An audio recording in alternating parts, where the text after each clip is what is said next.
Crosscut's known for telling the untold stories. We're covering the things that you won't find in traditional media. And so we wanted to do that same thing with the Courage Awards.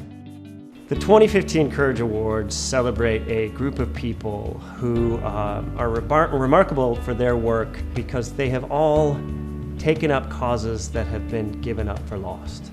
So almost without exception, these are people who have found lost causes or causes that are just invisible to the rest of us as we go about our daily lives.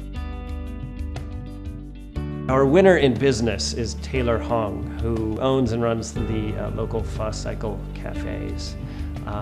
She is also the founder and executive director of the Ethnic Business Coalition. A lot of the work she's done around her community has been in addressing some of the new regulations that the city is interested in, the minimum wage increases, some environmental regulations, and basically trying to communicate concerns that minority-owned businesses have about these issues. She is someone who has, again, sort of given voice to a community that was largely voiceless, and also been an advocate for views that are not necessarily popular in this town.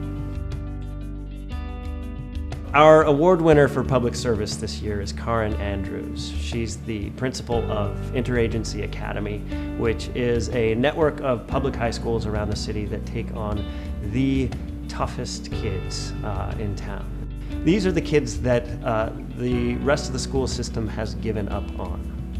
Karen and the Interagency Academy pick them up and treat them like family and help each of them sort of find a way in life. Our award winner for culture this year is Marcus Green. Marcus is the executive director of the South Seattle Emerald.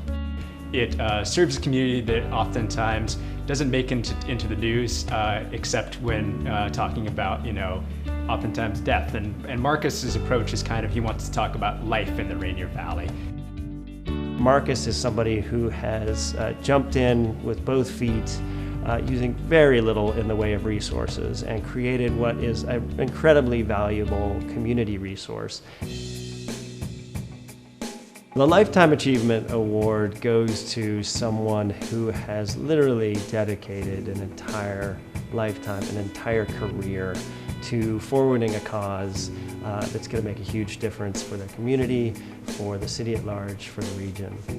Joni Earle is someone who picked up Sound Transit at a time when many people had given it up for dead.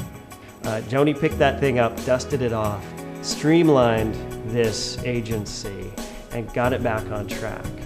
In an environment like this, where the political environment is extreme, where the stakes are high, the risks are high, the dollars are big, you have to have courage.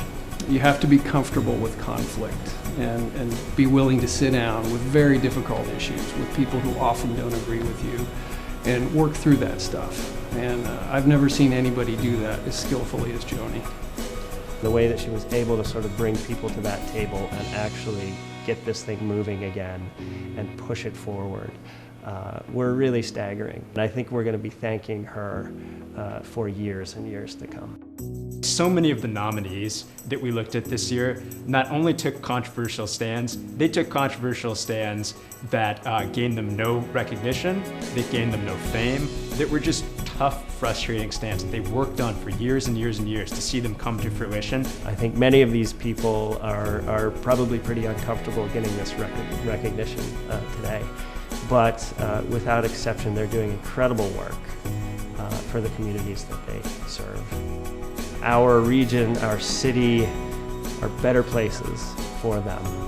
Congratulations to all of you guys. Thanks again for being here. Keep up the great work.